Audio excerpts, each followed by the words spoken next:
Nag-vigil ang ilang motorcycle riders sa Benjola, Maynila kagabi upang tutulan ang pagsasabatas ng Senate Bill No. 1397.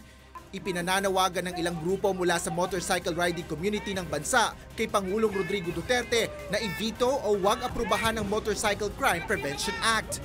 Layon sana ng panukala na pagmultahin at mapigilan ang paggamit ng mga motorsiklo at scooter sa mga krimen. Bahagi rin ng panukala ang paglalagay ng dalawang malalaking plate number sa motorsiklo na mababasa kahit sa distansya na 12 hanggang 15 metro. Kabilang din dito ang paggamit ng identification marks, regulasyon o pagkokontrol ng backriders at ng iba pang intensyon ng paggamit sa motorsiklo.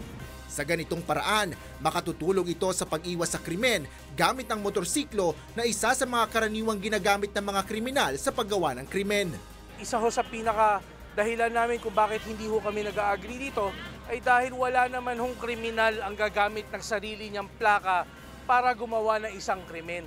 Dagdag gastos rin anila ang pagpapagawa ng mga bagong plate numbers sa Land Transportation Office. Idinadaing din ng mga ito ang 50 pisong multa sa kada plate number kung mawawala ito. Sa likod wala ho kaming problema dahil sa ibang bansa meron naman hong mas malalaking plaka kumpara dito sa Pilipinas. Pero ang paglagay ng plakang malaki sa harapan ay marami masyadong issue. Pasado na sa 2 kapulungan ng Kongreso ang panukala at nangangailangan na lang ng pirma ni Pangulong Duterte upang tuluyang maging batas.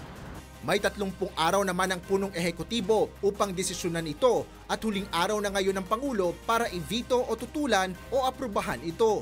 Kung hindi tutugunan ni Pangulong Duterte ang panukala, makalipas ang nakatakdang 30 araw, otomatiko itong magiging isang ganap na batas.